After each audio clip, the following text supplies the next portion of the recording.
கூட்டு வியாபாரம் என்பது போல் கட்சிகளுக்குள் கூட்டணி என்பது தவிர்க்க முடியாத ஒன்றாக இருக்கிறது. ஆங்கிலேயர் நமக்கு விடுதலையை வழங்குவதற்கு முடிவு செய்தபோது ஒரு இடைக்கால அரசை ஏற்படுத்துமாறு வேண்டுகோள் விடுத்தனர். அப்போது இந்தியாவின் மிகப்பெரிய கட்சியாக இருந்த காங்கிரஸ் முஸ்லீம் லீக் கட்சியையும் தன்னுடன் இணைத்துக் கொண்டு ஒரு இடைக்கால அரசை உருவாக்கியது.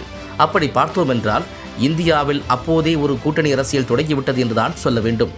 ஆளும் தேசிய ஜனநாயக கூட்டணியும் இந்தியா கூட்டணியும் களத்தில் இறங்கியிருக்கின்றன. இந்த இரண்டு கூட்டணிகளிலும் மிகப்பெரிய கட்சிகள் அங்கு வகிக்கின்றன.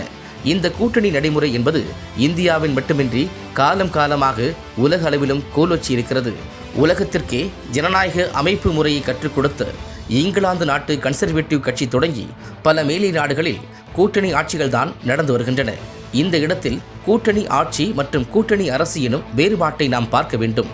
கூட்டணி ஆட்சி என்பது தேர்தலின் போது ஒன்றாக மக்களை சந்தித்து வெற்றி பெற்று அந்த கூட்டணிக்கு தலைமை தாங்கிய பிரதான கட்சி மட்டுமே ஆட்சி அமைக்கும். அமைச்சரவையை பொறுத்தவரை கூட்டணி கட்சிகளுக்கு பங்கு இருக்காது. இந்தியாவில் கடந்த முறை நடந்த தேர்தலில் பாஜக தலைமையில் ஜனநாயக கூட்டணி வெற்றி பெற்ற நிலையில் பாஜக மட்டுமே ஆட்சி அமைத்து வருகிறது. அதே நேரம் கூட்டணி கட்சிகளும் அமைச்சரவையில் பங்கேற்றால் அது கூட்டணி அரசாக கருதப்படும். கடந்த காலங்களில் நமது நாட்டில் ஐக்கிய முன்னணி, தேசிய முன்னணி, தேசிய ஜனநாயக கூட்டணி போன்ற கூட்டணி அரசுகள் இந்தியாவை ஆட்சி செய்திருக்கின்றன. இந்தியாவில் ஆங்கிலேய அரசுக்கு பிறகு அமைந்த முதல் அரசாங்கமே கூட்டணி அரசாங்கமாகத்தான் இருந்தது. அப்போது அமைந்த இடைக்கால அரசுக்கு காங்கிரஸ் கட்சிக்கு நேரு தலைமை தாங்கினார். முஸ்லீம் லீக்கின் முக்கிய தலைவர்களான லியாகத் அலி கான் மற்றும் ஜோகேந்திர மண்டல் ஆகியோர் அமைச்சர்களாக பொறுப்பேற்றனர். அதேபோல சுதந்திரத்துக்கு பிறகு அமைந்த இடைக்கால அரசிலும் காங்கிரஸ் கட்சியினருடன் இந்திய குடியரசுக் கட்சியின் சார்பில் சட்டமேதை அம்பேத்கர், சீக்கியர்களை மையமாக கொண்ட பாந்தி கட்சியின் பல்பீர் சிங், இந்து மகாசபையின் ஷியாம் பிரசாத் முகர்ஜி ஆகியோர் அமைச்சரவையில் இடம்பெற்று ஒரு கூட்டணி அரசினை உருவாக்கினார்கள். 1952ஆம் ஆண்டு நடைபெற்ற முதல் தேர்தலில் காங்கிரஸ் உள்ளிட்ட கட்சிகள் அனைத்தும் தனித்தே போட்டியிட்டன. முடிவாக காங்கிரஸ் கட்சி தனி பெரும்பான்மை பலத்துடன் வெற்றி பெற்று ஆட்சி அமைத்தது. 1971ஆம் ஆண்டு நாடாளுமன்றத்திற்கும் தமிழக சட்டப்பேரவைக்கும் ஒரே நேரத்தில் தேர்தல் அறிவிக்கப்பட்டது. அப்போது காங்கிரஸ் இரண்டாக பிளவுபட்டிருந்தது. காமராஜர் தலைமையில் ஒரு பிரிவும் இந்திரா காந்தி தலைமையில் மற்றொரு பிரிவுமாக இயங்கியது. அந்த தேர்தலில் இந்திரா காந்தி தலைமையிலான காங்கிரஸ் கட்சி திமுகவுடன் கூட்டணி அமைத்து போட்டியிட்டது. இக்கூட்டணி வெற்றி பெற்ற நிலையில் மத்தியில் ஆட்சி அமைக்க காங்கிரஸ் கட்சிக்கு 41 இடங்கள் குறைவாக இருந்தது. அப்போது கம்யூனிஸ்ட் கட்சிகளும் திமுகவும் இந்திரா காந்தி தலைமையிலான காங்கிரஸ் கட்சிக்கு வெளியில் இருந்து ஆதரவளித்தன. கூட்டணி அமைத்து தேர்தலை சந்தித்த போதிலும் ஆட்சி அமைப்பதில் காங்கிரஸ் மட்டுமே தனித்து செயல்பட்டது. 1975ஆம் ஆண்டு அமல்படுத்தப்பட்ட நெருக்கடி நிலைக்கு பிறகு அரசியல் கட்சிகளின் கூட்டணியில் மிகப்பெரிய மாற்றங்கள் ஏற்பட்டது. அந்த எமர்ஜென்சியின் போது கடுமையாக பாதிக்கப்பட்ட திமுக காங்கிரஸை விட்டு விலகி ஜனதா கட்சியுடன் புதிய கூட்டணி அமைத்தது.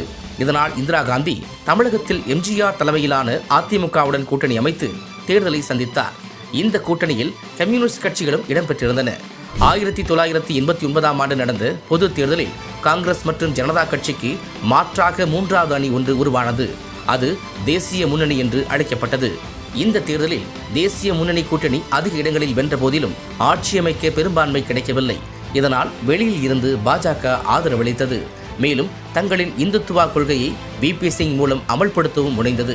ஆனாலும் பதவிக்காக தனது கொள்கையில் சமரசம் செய்து கொள்ளாத VP சிங் பிற்படுத்தப்பட்டோருக்கான 27% இடஒதுக்கீட்டை அமல்படுத்தியது, ரத யாத்திரை நடத்திய பாஜக தலைவர் அத்வானியை கைது செய்ய உத்தரவிட்டது போன்ற நடவடிக்கைகளால் ஆத்திரமடைந்த பாஜக தேசிய முன்னணி அரசுக்கான தனது ஆதரவை வாபஸ் பெற்றது.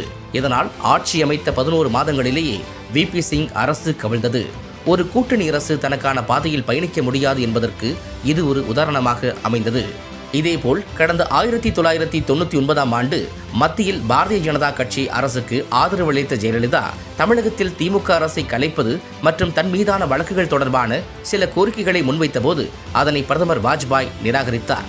இதனால் சற்றும் தயங்காத ஜெயலலிதா தன் ஆதரவை விலக்கியதால் ஆட்சி அமைந்த 13 மாதங்களிலேயே ஒரே ஒரு வாக்கு வித்தியாசத்தில் பாஜக ஆட்சி கவிழ்ந்தது. மத்தியில் இதேபோல் காங்கிரஸ் கட்சிக்கு வெளியில் இருந்து ஆதரவளித்த இடதுசாரி கட்சிகளும் அமெரிக்க தொடர்பான அணுக்கொள்கை ஒப்பந்த விவகாரத்தில் மன்மோகன் சிங் அரசை கவிழ்த்திய வரலாறும் இருக்கிறது. அரசியல் கட்சிகள் தங்கள் சுய லாபங்களுக்காகவே கூட்டணி அமைக்கின்றன என்றும் இதில் பொதுமக்களுக்கு எந்த நன்மையும் கிடையாது என்றும் பரவலாக மக்கள் மன்றத்தில் ஒரு குற்றச்சாட்டு இருந்து வருகிறது. இந்த நிகழ்வுகளை எல்லாம் வைத்து பார்க்கும்போது பெரும்பாலான அரசியல் கட்சிகளின் தேர்தல் கூட்டணி என்பது சுயலாபம், சந்தர்ப்பவாதம், பதவி ஆசை ஆகியவற்றை முன்வைத்து அமைகிறது என்பதை யாரும் மறுக்க முடியாது. அரசியல் கட்சிகளின் தேர்தல் கூட்டணி மக்களுக்கு பெரிதாக எதையும் சாதித்து விடவில்லை என்பதையும் உறுதியாக சொல்லலாம்.